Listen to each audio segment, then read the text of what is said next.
And we're live. Realm of the Week. Woo! Can you read it? Yeah, you can. Hoping. Audio sounds good. Yeah, so Rock, our engineer, says audio is good. Yeah, so let's see if anyone is joining.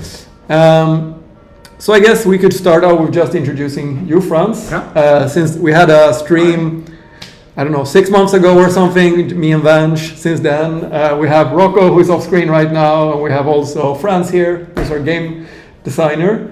Do you want to say anything about yourself? Yeah, sure.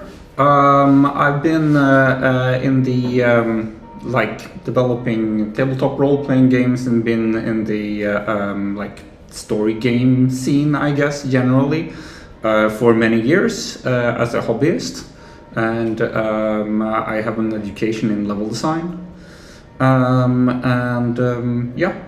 working on a lot of the narrative systems and a lot of trying to make the game tick apart from the purely tech stuff. Yeah, awesome. And like you said at the beginning, this is the Realm of the Week stream. So we had a competition last week, which was closed, and we had 3 strong competitors. Unfortunately, one had to drop out. Do you want to say anything about why this realm that we're going to play tonight or today, last night at Pine Hollow, was the winner? We think this one has a strong premise that gets you straight into the action, where you can start doing fun stuff. And we generally think that right now the best realms are the realms that keep a tight cast and a good strong premise. So we thought that this would be fun to do on stream, and it immediately gets you into the thick of things. So that's what we're gonna do now. Yeah, that's super cool. And don't want to spoil too much and give away all the details, but people might be seeing you in the future talking or writing about how to get the best out of Realmforge. So yeah, stay tuned for tips like that. There's a bunch of things. And if you have any questions, we're on Discord. You can always hit us up and tag me if you have any game design stuff that you want to discuss. That would be awesome. Yeah, super cool. Are we coming through clearly, Rocco? Because I'm seeing on our stream that we're unstable quality, but you're not noting anything like. It's working. Okay, awesome. Then let's ignore Twitch. They don't know what they're talking about. All right, let's jump into the game. That definitely we shouldn't have. So I want to figure out how to. Oh, I know why. I don't want to be watching my own stream. That's a beginner mistake. Okay, so we should be good. And unfortunately, I don't know if we can play the music here. I hope you guys will hear it. Pine Hollow has sat empty for 30 years. A shut-down summer camp swallowed by pine woods at the end of a dirt road. Chained gates and peeling cabins nobody bothered to tear down. The story that keeps it empty is the reason anyone your age has heard of the place at all. Something ugly happened here once. The kind of thing towns don't put on a plaque. You've run with Greg Halperin's crowd long enough that an invite like this one was never really a question. Greg still carries himself like the quarterback he was, and people still let him, mostly. Tracy keeps his messes from showing in public. Jules doesn't buy any of it, and says so. It's a familiar arrangement, worn smooth by years of practice. Tonight, the whole group came out to Pine Hollow anyway, for the party nobody's parents will hear about. A fire built in the old commons, a cooler dragged in from someone's trunk, a summer night too hot to waste sitting at home. The camp is dark past the firelight in every direction, and the woods around it have kept their own counsel for 30 years. The fire's going, the cooler's half empty, and somebody's already too loud. Before the night gets going, what do your friends call you? pretty strong open. I gotta say, like Greg, I don't know. I don't want to be Greg in this story. I don't know who we are gonna be, but Greg is gonna have a hard time. I'm just like the vibes. So you got a strong name for us? Yeah, I'm thinking like if we can get right in here and do like we're a dude, Yes. clearly, from these suggestions. So I'm thinking like, do we have anything fun? Can we do a little storytelling? Only my mom uses my full name. No, I don't love that. Okay, so. Do we want to do a nickname? Is a nickname fun? I think a nickname is fun. Then we should be like. Clearly, we're not super cool because I don't think we get invited to all of these parties all the time. No. Let's be Pug. It's on our expense, I think. Pug is the nickname on on my expense, but my real name is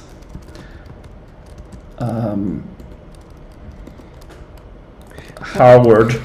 So it's kind of a wash. No offense to all the Howards out there.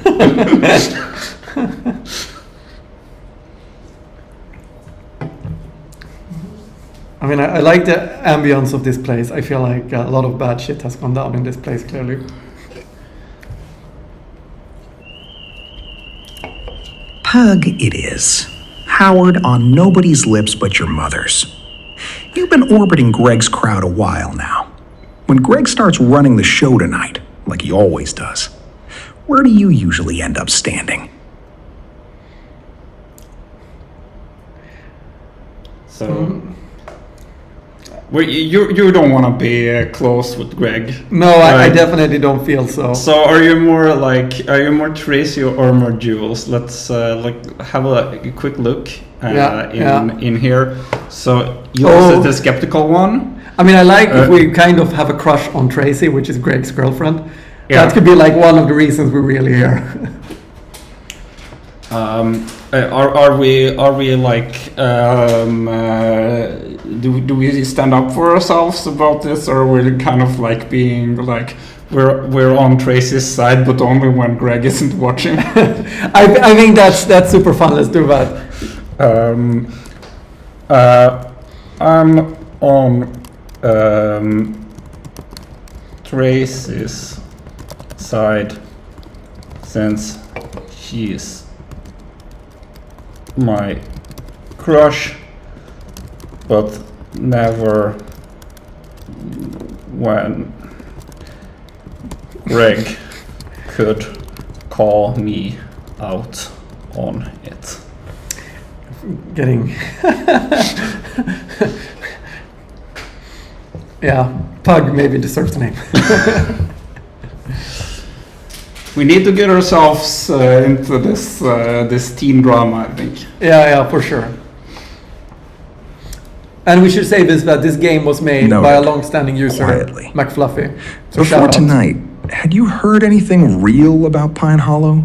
Or just the campfire version everyone half believes?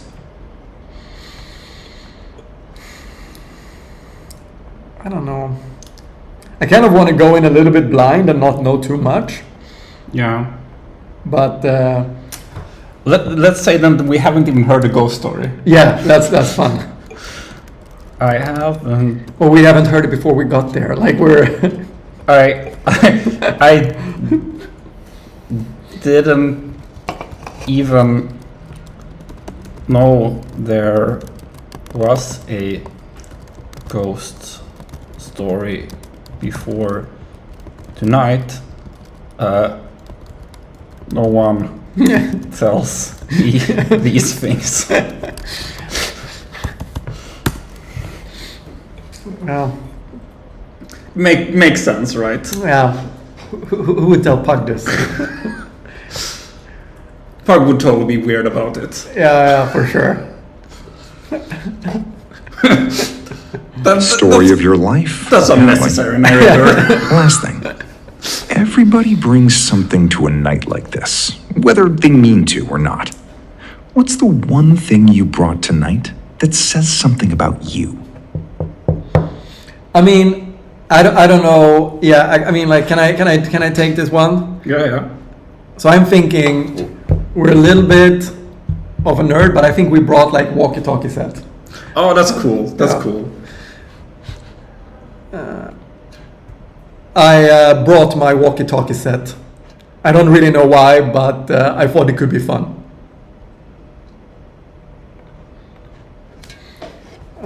So yeah, I don't know. Also, like I know this is a horror story, but I feel like it's gonna be useful at some point. Yeah, but it's creepy, right? If you can like hear someone on the other end. Walkie-talkies. Practical instinct, even if you couldn't say why. Pug, the fire's waiting, and so is everyone around it. Yeah, Can't wait. The fire throws you into the group before you've said a word. Greg's already up and moving, flipping a folding chair around backward like it's a play he's calling. And when he clocks you crossing into the light, his whole face opens up. Pug! There he is! Grab a beer, grab a log, I don't care which. Just make yourself useful, man. This fire's not gonna feed itself. Is it gonna feed Mike? It's the same bit Greg always runs, handing out jobs like he's still got a locker room to captain. Nobody actually waits for you to answer. You drift past him anyway, toward where Tracy's perched on a cooler lid. Close enough to catch what she's really thinking, and far enough that Greg won't notice you noticing. You made it past his welcome committee. Congratulations. You get a chair. Don't let him put you on firewood duty. He'll forget he asked and then act betrayed when there isn't any. She says it low, just for you, the way she says most things worth hearing. Across the clearing, Devin's got the boombox up on a stump like an altar, thumbing the volume past where it should go, and Bob's folded into a lawn chair beside him, already passing something hand to hand. You brought walkies? Pug brought actual walkie-talkies. Somebody's been watching too many movies about camps where everybody dies. Camps where everybody dies. Careful what you joke about at this one. Ask around about the old counselor sometime. The one who never made it out after they shut this place down. Devin laughs too fast, the way people do when a joke lands somewhere real. Nobody explains further. It's the kind of story that gets told exactly this much and no more. A shape with no edges, and the fire eats the silence after it, before anyone can decide whether to be spooked. Jules hasn't come any closer to the fire all night, arms crossed at the edge of where the light gives out, watching the tree line the way other people watch a door they don't trust. It's a skeptical. You're the one with the radios. Good instinct. Bad crowd to have it in. None of these people are gonna think about a plan B until they need one. The night wears on the way these nights do. The cooler empties out. The fire drops to coals somebody keeps forgetting to feed. And the boombox starts chewing its batteries, Devin's music thinning at the edges. Then, past the tree line, something moves that shouldn't. A crack deep in the dark, too heavy to be a squirrel, and too close to be nothing. Jules is already on their feet, eyes locked on the black between the trunks. Greg laughs it off before it's even finished happening, waving a hand like he's swatting a fly. Tracy doesn't laugh. She's watching Jules watch the woods. And then she's watching you, waiting to see which one of them you believe. I don't know.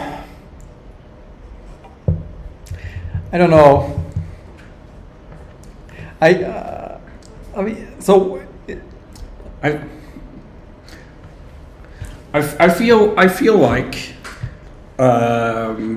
don't we think that someone else should be checking this out? yeah, I totally think someone else. Like Bob. Like, definitely. I mean, is Tracy heading over there?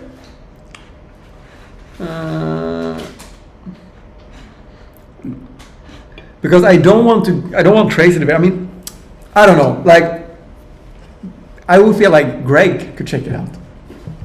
Yeah, Greg should take Bob. Yeah, Greg and Bob. So let's say what was that?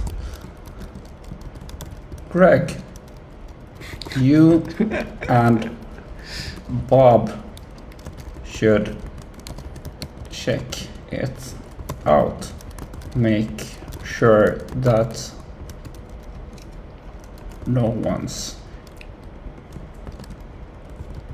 peeping or something like that. Should we give him a walkie?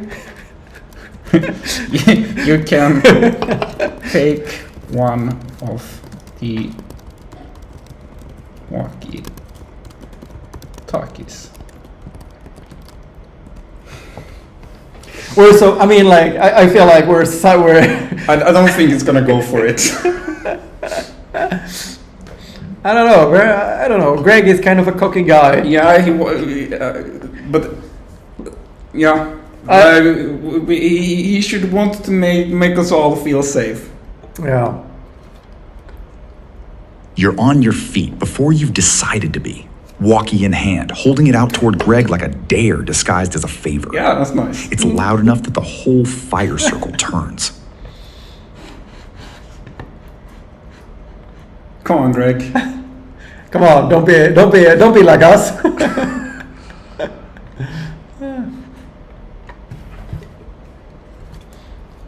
Peeping? Out here? All right, sure, why not? Bob, up. We'll do a lap, prove to everybody the woods aren't haunted, and then we're back for the good beer. Copy that.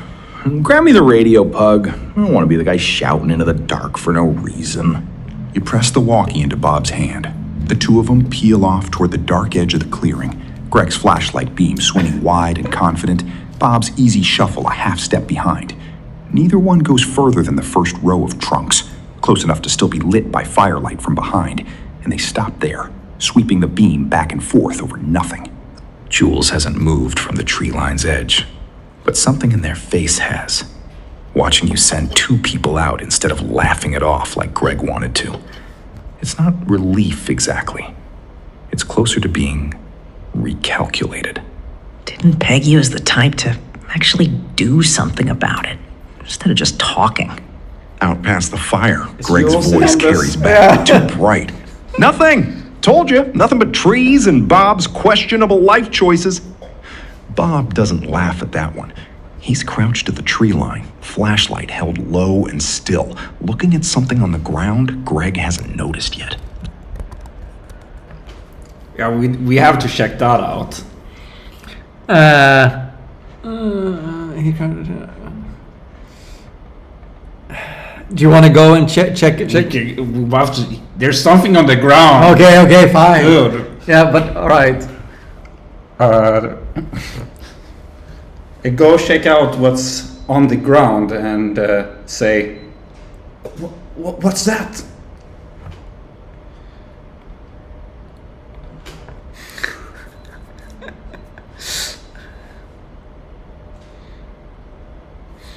I don't know. I mean, do you think Jules is in on it? I mean, Jules is acting kind of guilty You about don't it. wait by the fire. Classic You trope. cross the weirdo, grass you toward know? the tree line, past the last of the that's light. true. Close enough now to see what stopped Bob cold. A branch on the ground, thick as your wrist. What's that? Yeah, that's the question. Greg's flashlight beam swings over when he hears you two go quiet, and he crouches down beside it, turning the pale break toward the light like he's grading homework. That's a branch, Pug! Trees drop those! It's a forest! Storm probably took it down last week, Animal probably stepped on it tonight. That's it, that's the whole mystery. He says it fast, already straightening up, already half turned back toward the fire like the conversation's over, because he decided it is.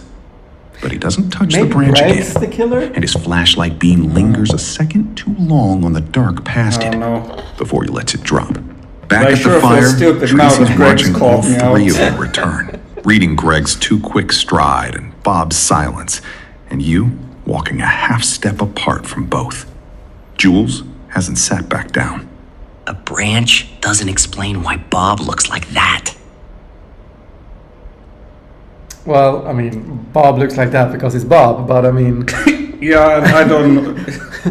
the evidence is, to be fair, not overwhelming. But then, should we ask Bob what he thinks he saw? I guess. I mean, it's branch. Like, is it? If it's thick as a wrist, Yeah, then it's a bit sus. it is difficult to break. Yeah. Should we be playing stupid and be like, is it a bear, or are we like more genre savvy than that? You think? I kind of always wanted to be a little bit more savvy in a horror movie. Yeah. You know, I have a chance of actually surviving if I'm putting one and one together and not like so. I mean, I don't mind being genre savvy and like a little bit. But then we should ask Bob, like, what do you think? What he thinks could break a branch like that? Yeah, that's a pretty cool bet. Let's see if we're having some connection issues right now.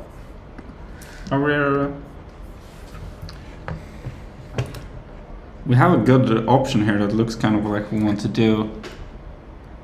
Yeah, that's exactly what we wanted actually. Yeah, let's just go for that then. Oh. I mean, I don't know. What does it say about Bob? Like, what's his kind of general story?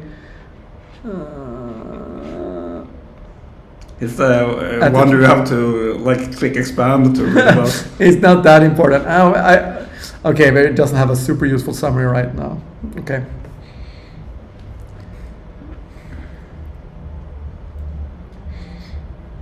Greg's already 3 strides back toward the fire, calling something about marshmallows over his shoulder.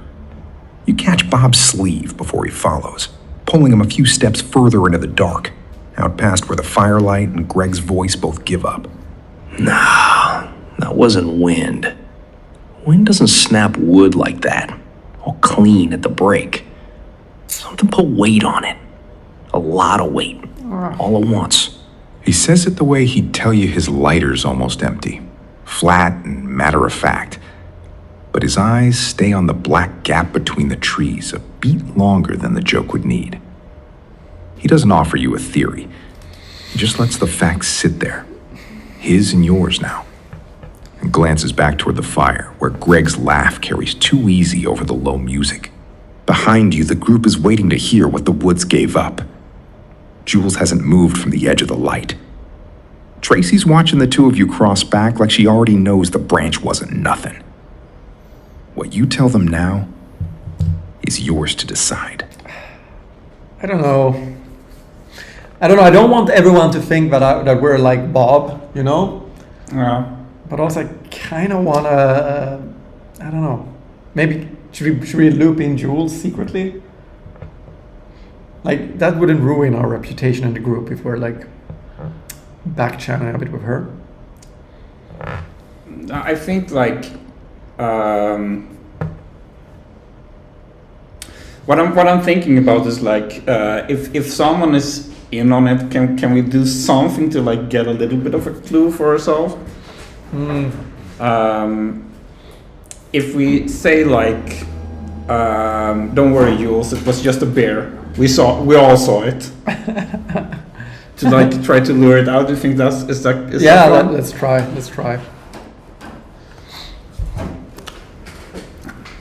I try to find out if anyone knows more than they say.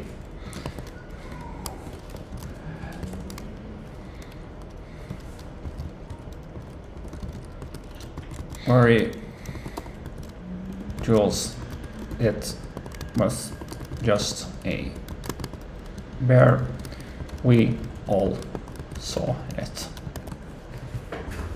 I mean, personally, I wouldn't be comforted by the fact it's a bear. But okay, but let's have a deer. You want to go for deer Yeah. instead?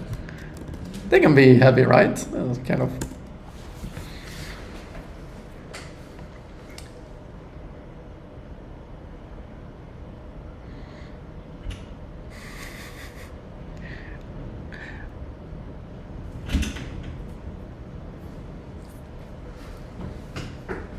You step back into the firelight and pitch your voice easy, like the walk out there was nothing.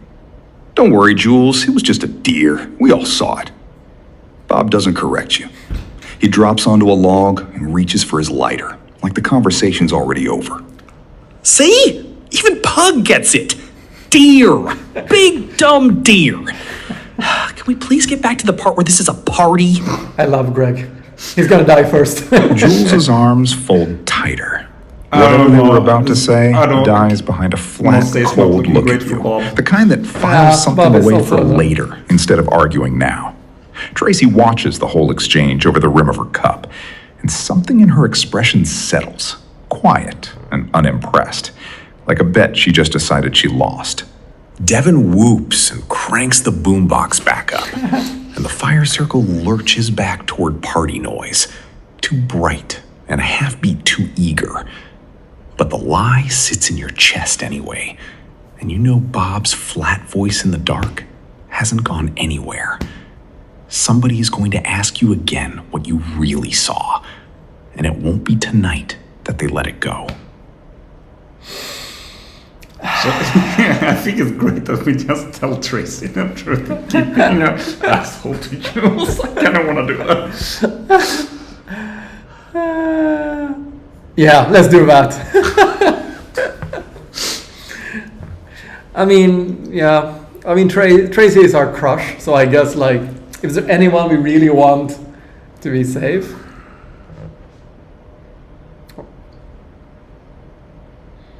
You wait until Devin's noise swallows the moment, then catch Tracy's elbow and steer her a step back from the fire's edge, out of Greg's line of sight. It wasn't a deer, you say low. Bob thinks something heavy came through there. I just didn't want to say that in front of everyone. You told everyone else it was fine, though. She doesn't say it like an accusation. She says it like she's writing something down. Her eyes go to the fire, to Greg mid-laugh with his arms slung around Devin's shoulders, then back to you, measuring the gap between what you told the group and what you just told Make us her. look good. Okay, noted. We'll talk about it when Greg's not standing right there deciding he's won. She slips back toward the light before you can add anything else, falling into step No. a half pace from Greg, close enough to look like she never left. The fires burn down to a red knot of coals. The boombox thins to static, and Devin smacks it twice before the beat catches again. Nobody moves toward the tree line. Nobody has to, not yet. But the night has stopped feeling like a party you're at and started feeling like one you're waiting out.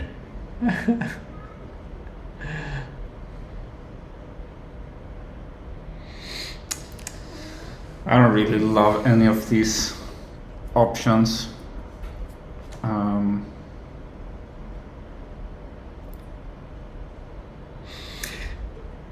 I mean, Do we want to talk to Jules about this? I don't know. I kind of just want to watch the darkness and, you know, keep an eye on it, but pretend like not keep pretending. But do you want to talk to Jules instead? No, but then we should do it like this. I get another beer and stare at the darkness. I'll drink until it stops feeling scary It's gonna be a lot or of fun. the party is over. Good solution. Drink away the fears. This is not life advice in this Twitch stream. Oh, we got a new viewer, Inaccessible Goer Paga. Hi, nice to meet you. We're always taking requests of what to do anyway, so if someone has an idea, just shout.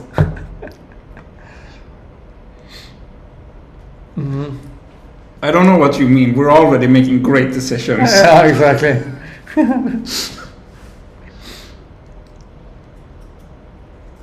You peel off from the fire and dig another can out of the cooler, cracking it against your hip out of habit. You don't go back to the log. You stand at the loose edge of the light, close enough to still be part of the party, far enough that nobody's going to ask you anything. And you drink and watch the tree line, like it might blink first. It doesn't. The dark past the firelight stays exactly as dark as it was, a flat wall of pine that gives nothing back no matter how long you stare into it. Somewhere behind you, Devin fights the boombox for another song and loses, the tape warbling before it catches. Cindy laughs at something Bob says, too bright, working to keep the mood from slipping further than it already has. The beer helps for exactly as long as it takes to finish it. By the third one, the fire's a shrunk red eye and a bed of ash. Greg's laugh has gone quieter and more effortful, and the group started drifting without anyone deciding to end the night. People peeling off toward tents and cabins in twos. Nobody's said the party's over. It just isn't one anymore. Tracy catches your eye once across the dying coals. Unreadable. Then looks away first. Jules never did sit back down. The woods keep their silence, patient in a way that no longer feels empty. And whatever you drank isn't going to make that stop being true. I mean, No, we have to talk to. We have to talk to Tracy, right? I feel like I just want to go to bed and wake up the next morning and figure out it was all a nightmare. Or you don't want to go to bed yet? I just think that on our way to bed, Yeah. we should take the opportunity to blurt out that we could never lie to Tracy. Isn't that important for us to have said? Yes. But only so that Greg doesn't hear it, right? Like, I don't think he would appreciate it. But are we? Yeah. I mean, yeah. he doesn't know about our secret crush no. for sure.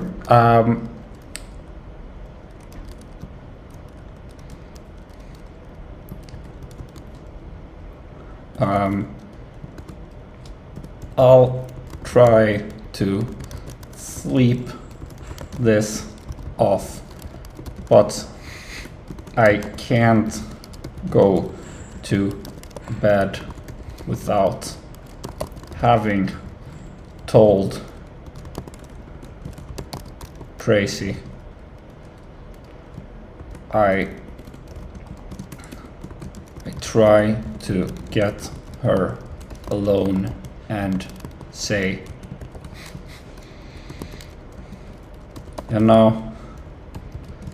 I could never lie to you, Tracy. You're like too special to me. This is like if the killer better not kill Tracy, because then we're gonna have a completely different arc.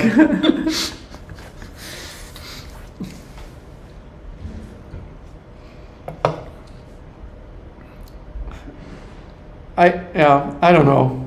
I hope this is not Greg killing us for trying to.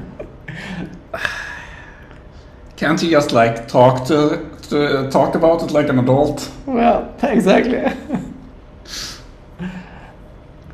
Also, Tracy looks kind of tired. Yeah. She is in a relationship with Greg. Yeah, that's tiring for sure. I mean, who are we sharing bunk beds with? Like Tracy, Jules, clearly not Jules. Are we sleeping with Bob or Devon?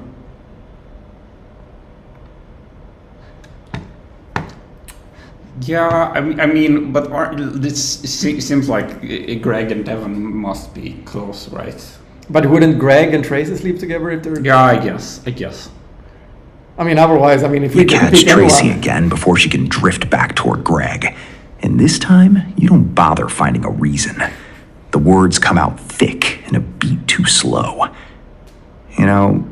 I could never lie to you, Tracy. You're like too special to me. She doesn't laugh it off, and she doesn't step back. Yeah. For a second, she just looks at you, tired and a little amazed, like you've said something true by accident. Then she reaches up and squeezes your arm, quick and firm. coals throwing more shadow than light between you. I know. That's why you told me the truth about the branch and not them.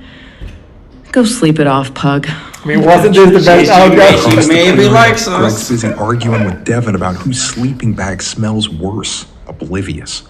Nobody else is close enough to read the moment as anything but two friends talking low by a dying fire. Tracy lets go of your arm and turns back toward the cabins, and you're left standing at the last red light of the coals, the woods behind you gone fully, finally silent. The party is over now, in every way that matters. Tents zip shut one by one. The boombox goes quiet. You're still half drunk, still carrying the branch and the lie and whatever Tracy just gave you back. And somewhere past the tree line, too far to place, something that isn't the wind moves through Black Pine Woods. Nope. I mean, You know what?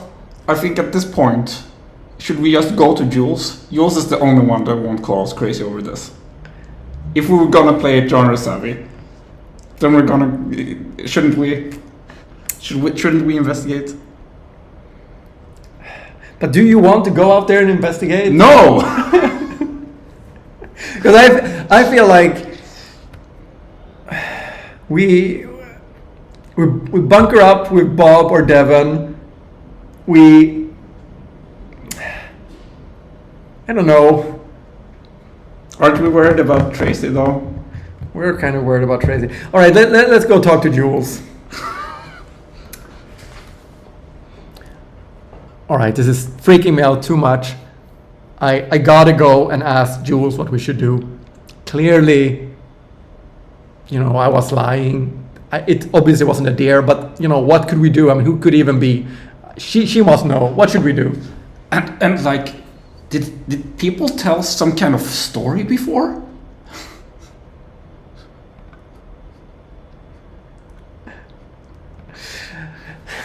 Great. You remember that we were the only one who didn't know about more story at this place. We're a little bit drunk, so I'm not sure that we're great with putting two and two together. I mean, I'm not super excited to hear about the ghost story, to be honest. It's not going to make it easier to sleep. No. Unfortunately, also, I don't feel like they usually don't come with solutions. It's more like,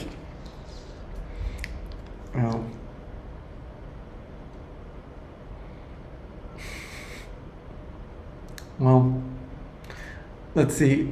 We got some people in the chat. So remember, we're Franz and Eric from Realmforge. We're taking You don't go to your suggestions. tent. You cross the dead grass to where Jules is still standing at the tree line, arms crossed, not moving an inch closer to bed than they were an hour ago. Okay, you say, quieter than you meant to. I lied. It wasn't a deer. Bob thinks something heavy went through there.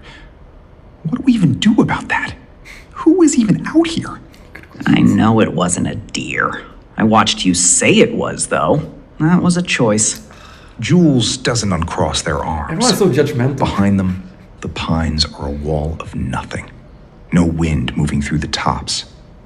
When you ask what they do, they just shrug, small and unsatisfied. Like the question is the right one, and there's no answer that fits it yet. Do about it? Well, nothing tonight. You can't fight a feeling. As for stories, They look past you, toward the last cabin lights blinking out one by one, and then back at you, like you're the only other person left awake who isn't pretending. Whatever is or isn't in Black Pine Woods, Jules isn't going to promise you an answer tonight. They're just going to keep watching. And now you're the one standing here watching with them.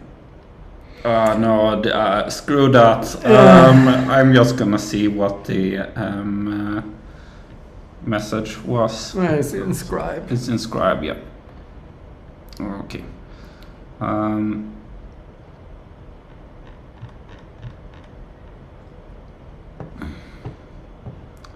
Where do we have? Do about it. You can't find the feelings of stories. You heard of the counselor who vanished after what happened here 30 years back.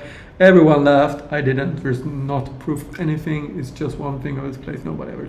So is it like a counselor that disappeared? I mean, like counselors. That happens to them. Let's head to a tent. I feel like there's nothing else to be done here.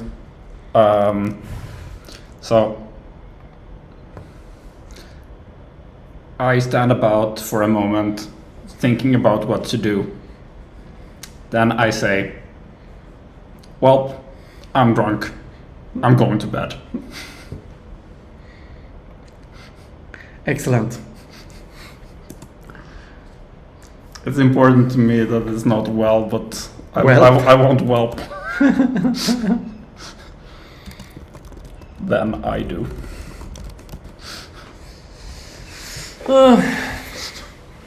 Okay, you wanna wager on if we're all gonna wake up alive tomorrow? I mean, the classic thing is like like a butchered deer or something showing You up. lift both hands like you're calling it, backing off a step. Or maybe the Well, truck is I'm gone. drunk. Bed. It comes out lighter than you feel, and you don't wait to see if Jules buys it. Yeah, go sleep it off. Jules doesn't move to stop you, doesn't even uncross their arms. You leave them there at the edge of the light, still facing the trees, and cross the dead grass back toward the cabins, where the last flashlights have gone dark one by one. That is not normal people behavior. Your though. bunk is exactly as sticky and unfamiliar as you left it. You lie back with your boots still half-laced, staring at a ceiling you can't actually see. And your chest won't quite slow down, no matter how many times you tell yourself it was a deer, a branch, nothing. Outside, Pine Hollow goes quiet, in that specific way old places go quiet. Not peaceful, just waiting. I guess we tried. Sleep. Yeah, let's end this. Yeah. Yeah, I'm sure. You know what? That's probably true. I'm sure it's gonna go away by itself. I mean, I think it's very true, but things will be different in the morning.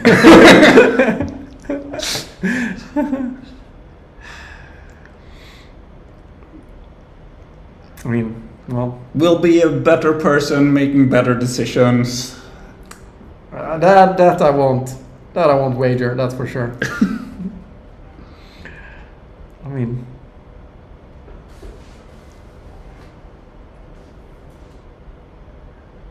You shut your eyes and hold them shut, the way you used to when a thunderstorm still counted as an emergency.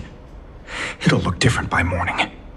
Say it enough times and it almost works. I don't like The this way beer you helps set more up, than the narrator. logic does. Sleep comes in patches, not all at once. Somewhere outside, a zipper hisses shut on a tent. Then nothing. No boom box, no fire crackle. Just the cabin settling around you, and the woods holding whatever it's holding. Patient as a held breath. The last thing you're aware of is the dark going total, and total quiet, the kind Pine Hollow apparently specializes in. Then, nothing. Whatever the night still has planned, it waits for you on the other side of morning. so what I'm hearing is we're gonna be alive. It would be a kind of interesting move if my Realmforge would be like, and then you're dead. You're the first victim. You're the first victim. You should have realized that the murder kills whoever sleeps alone. You were the only one who slept alone. Come on. I'm gonna be quite pissed at the narrator if it kills Tracy. Like, clearly Bob has to go. If anyone has to go. Yeah. I mean, I guess Devon is I mean, Cindy hasn't done much yet. She can go. That's a bad. I mean, in a horror movie, that's a bad thing, you know. I've heard that, or being very obnoxious. That's also like great level of obnoxiousness is also. Yeah, but you know, like Greg is too much like of a. Like a skeptic. No, but I mean, he's like he moves things too much to die early. I mean, a classic movie is for Jules to go and then Jules to turn out to be the killer. I mean, But there are some counter indications. Jules seems like kind of legitimately weirded out by the situation.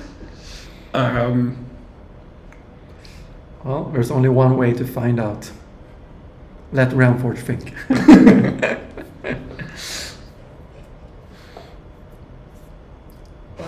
Let's see. Yeah. We've got everything on the chat.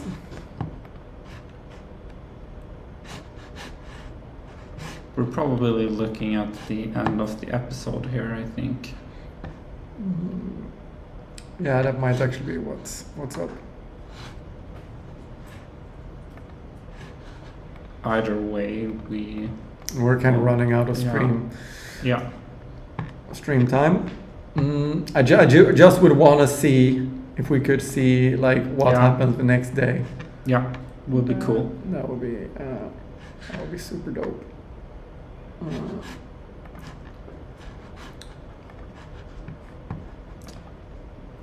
I think this is it's a really fun setup. Yeah, I really think that you nailed it, McFluffy, on this one. Yeah. It makes me inspired to also make like a horror thing, and you know, something that I'm kind of happy with is like I feel like we haven't been spoiled on any major thing about, you know, who the killer is and what's gonna happen. No. And I think that we've gotten a feel for the characters. There's some conflicts brewing. Yeah. We get a strong sense of the place, which I like. yeah. Oh, there's more. Oh.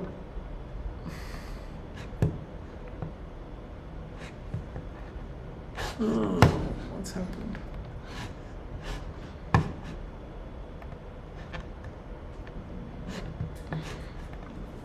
Oh, let's see. I don't. Maybe it's. You shut your eyes and hold them shut. Sleep comes in pat. This one we already saw. I think this is kind of a strange one. Yeah, okay, so we're getting asked what we're doing for... How we wake up the next day. Yeah, that's not super clear. Yeah, should we just... Yeah, I mean, like... Should we just end it here, or do we want to see what happened?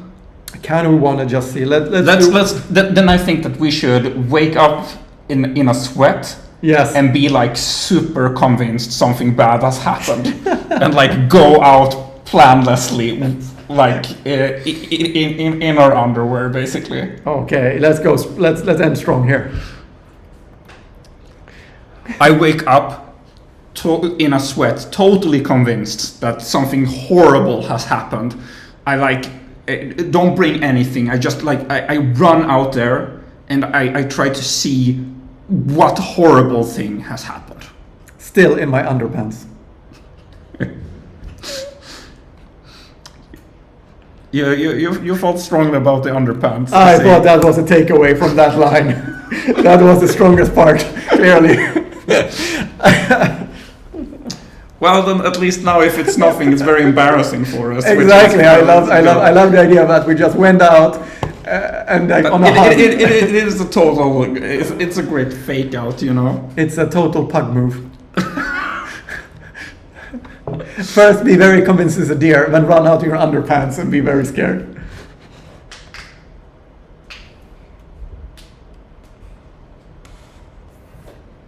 You come awake, sitting bolt upright, drenched, heart going like you'd run somewhere in your sleep. The certainty hits before your eyes even adjust. Something happened. You don't grab a shirt, don't grab shoes, don't grab the walkie you swore you'd never be without. You just shove the cabin door open and go. Into daylight that's already too bright and too hot. In your underpants. Boom. Morning. Full, flat, sunlit morning. The kind that makes last night's dark feel like something you made up. Gravel bites into your bare feet as you round the cabin road toward the fire pit. And the camp looks almost normal. Smoke curling off dead coals, tents zipped. Nobody's screaming.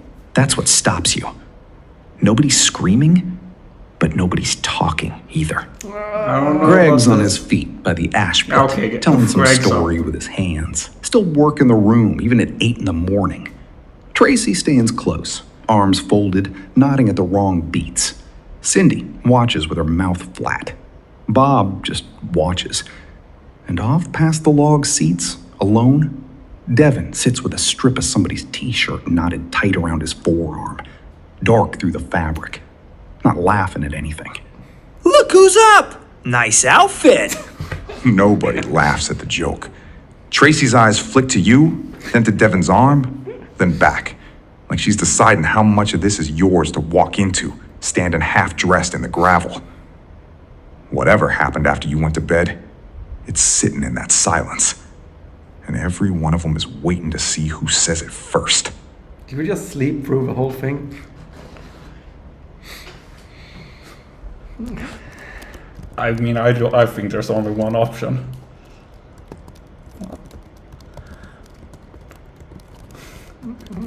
What happened, guys? Clearly. I like how we somehow slept through. I don't know whatever this is. No. A deep sleeper. This is worrying news for us. It's a very bad thing in a horror movie. What happened, guys? It comes out too loud, cracking on the second word, and everyone's head turns at once. Greg starts talking before you've even stopped moving. Yeah, you better have a good explanation, Greg. I mean, It's fine! It's handled! We're fine! Devin caught himself on something out past the cabins, that's all. We're gonna search the tree line, get organized, figure out a perimeter. Devin doesn't correct him. He just sits there with the shirt strip cinched around his forearm, soaked through past the knot. His face gone the color of old ash. His hand is shaking around nothing, like he's still holding whatever hit him. It's not from catching myself. Something had me. I don't know what it was, man. It was fast. It was so fast! Tracy's already crouched at his other side, pressing 2 fingers onto the knot to check it's still tight, not looking at Greg at all. Jewel stands, arms uncrossed for once, eyes fixed on the tree line like they're counting something out there. He needs the medical cabin now, not a perimeter. Whatever did this is still out there, and Devin is losing blood standing here listening to you plan a search. Greg opens his mouth to answer her, and nothing quite comes out. For the first time all night, nobody's waiting on him. They're waiting on you, half dressed in the gravel, the only one who hasn't said what they think should happen next. I mean, I don't know about you, but Trace is making a lot of sense to me. that's true. We should totally go with Trace, with Devin. I mean, Yeah, you know, yeah. to the medical cabin. Yes, let's do that as our ending move. Daisy, let's get I also love Devin how Greg is some like, help. nothing has happened, but let's set up a perimeter and start searching for nothing. Why don't you and Bob do another check, Greg? Good, send Greg away.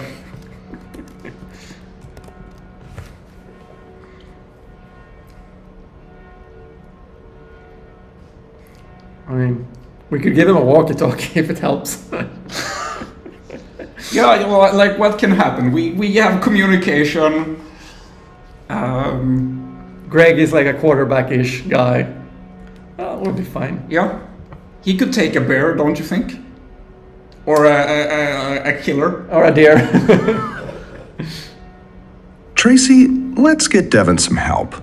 You're already crossing toward them, gravel needling your bare feet, not waiting for permission. Why don't you and Bob do another check, Greg? It lands wrong before it lands right. Greg's mouth is already open with his own version of the plan, and for half a second, he just stands there, hearing someone else hand out the assignment he was about to give himself. Take that. Yeah, no, that's what I said. Check the tree line. Bob, let's move! Sure thing, Chief. Tracy doesn't wait to see whether Greg's pride survives it.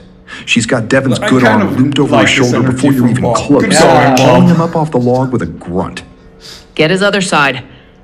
Medical cabin now, before he sits back down and decides he's fine.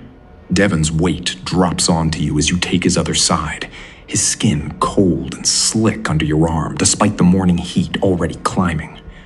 Behind you, Greg's voice carries toward the tree line, louder than it needs to be for an audience of one stoner with a flashlight.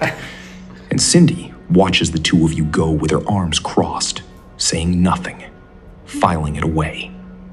The medical cabin smells like old rubbing alcohol Yeah, I and think mildew. we kind of have Its to, shelves picked half bare wrap it 30 here, right? years before Yeah. anyone here was born. Tracy clears a cot with her forearm, sweeping aside a fallen box of gauze, and together you get Devin down onto it. Yeah, guys.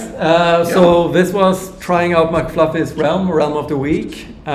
We'll be keeping posting this submission. So keep submitting if you want us to play your realm.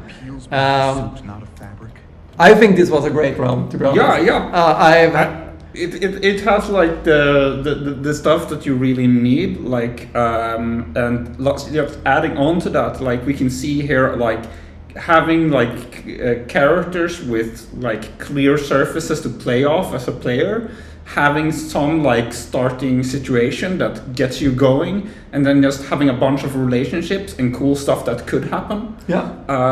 It takes you a long way. Yeah. I had super fun playing this. Yeah. And if you're looking for tips on how to get the best out of your realms, jump onto the Discord. Franz and I and everyone else in the team is always there, happy to talk about how to get the great realm going. Any final words? Otherwise, we'll see you guys on Twitch soon again. Yeah, no, it was fun. Yeah. Bye. Bye.